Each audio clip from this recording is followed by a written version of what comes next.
Hey guys, welcome back to Phone Tricks. In this video, we'll learn how to enable smart panel and how to use it in Infinix Note 11s smartphone. Without further ado, let's get started. First of all, you need to open settings, then need to click special function, then click smart panel, then enable. Now you can change the settings of the panel. You can change the tools and change the applications in the smart panel. So if you want to add file manager, you can choose it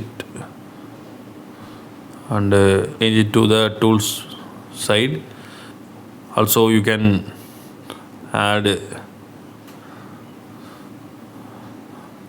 want to remove that, then click this one. So now we can enable the smart panel.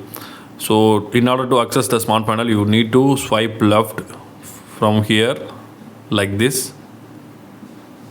It will open the smart panel. You can access the apps here. Also you can use some tools here. You can take screenshot also.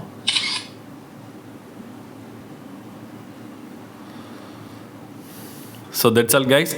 I hope this video is very useful to you. Like this video, hit thumbs up and do subscribe our channel for more interesting phone videos. Thank you.